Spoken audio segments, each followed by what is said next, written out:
Alrighty, y'all, what is up? DO here.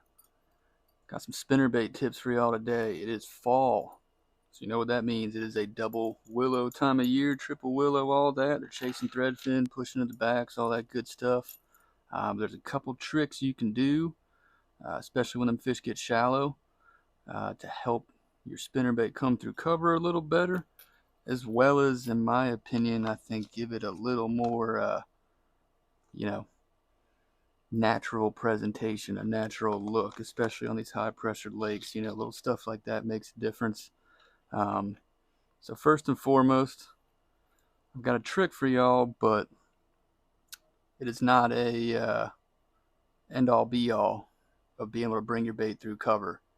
There's one thing in particular you got to look for first before you even tie that spinner bait on. If that thing is going to be able to come through wood and grass and shoot, even rock, you name it. All right, right here I got a Berkeley Power Blade. And if you look at that arm, it's a fairly short arm, right? First thing I'm going to look for a spinnerbait that's going to come through cover well is if that arm is going to extend to the hook point, which I don't know if y'all can see, but that thing's coming quite short.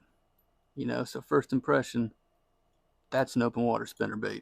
I ain't throwing that in the gnarly stuff. This is the same spinnerbait, but from Japan. It's a Berkeley Power Blade, but this one is tungsten, and it's got a titanium arm like those old Terminators did. If you guys can get your hands on these, this is one awesome spinnerbait. And if y'all can see, this one we're getting a little closer here. Look how close that arm's getting to the hook point. So even though I got a light wire blade, I would feel a lot more comfortable bringing this through this thick stuff than this guy right here. Here's another spinnerbait, for example, Strike King Burner. Same thing. Comes a little short, not bad. I've been able to get this thing through wood and stuff fairly alright. As you can see, it's been used quite a bit. But that's the first thing. Always check the arm length. But the next trick, and even though I said we're not using this one, this is just for example purposes. It's bright chartreuse. Very easy to see. And the first thing I will pick up, a little K-Tech Swing Impact. Got 100 bags of these, so I ain't really worried about beating them up. So most folks would take this thing, right? And they would just thread it all the way on straight like that,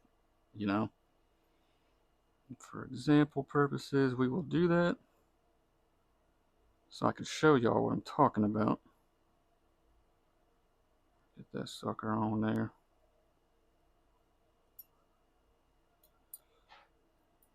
First impression is, alright, it's nice and straight. Looks good. But when you bring a spinnerbait through the water, it's not just going to track straight like that, It's hard to kind of show because of gravity,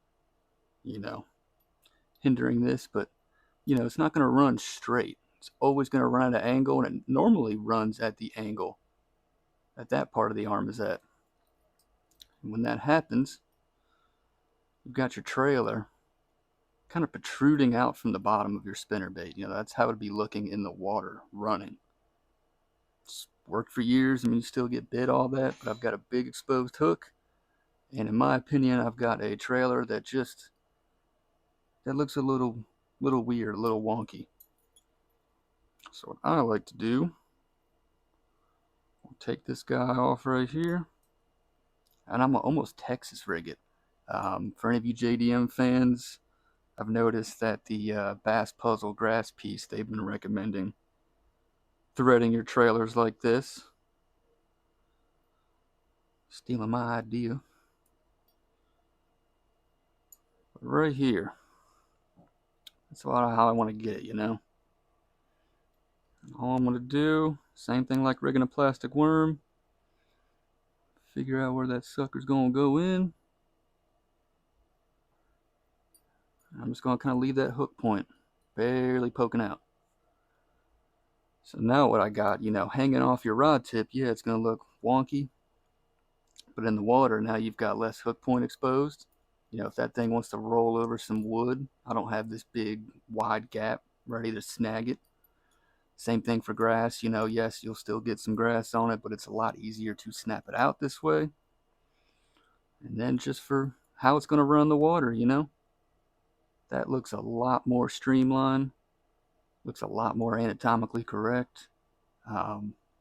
I don't have any issues with hookup ratio, in my opinion. If you do, you're probably swinging on them too early, you know. A lot of baits, a lot of moving baits. You gotta let them eat it. This is another one. But try rigging your spinner baits like this, even some of your chatter baits. I definitely recommend a thinner style bait because you can have too much plastic that will eventually hurt the ratio if you go too thick to the bite gap of the hook. So I like to stick with thinner things like this, you know, swing impacts. What we got here, the old flat nose minnow. I don't even know if they make these anymore. The old Jackal eye shad, great trailer. It's kind of got a flat taper too. It's good for skipping. More K-Tex, easy shiners, anything thinner like that will sit on a spinnerbait perfectly. It'll look natural. It'll get bit. So give that a try, guys. Let me know what you think.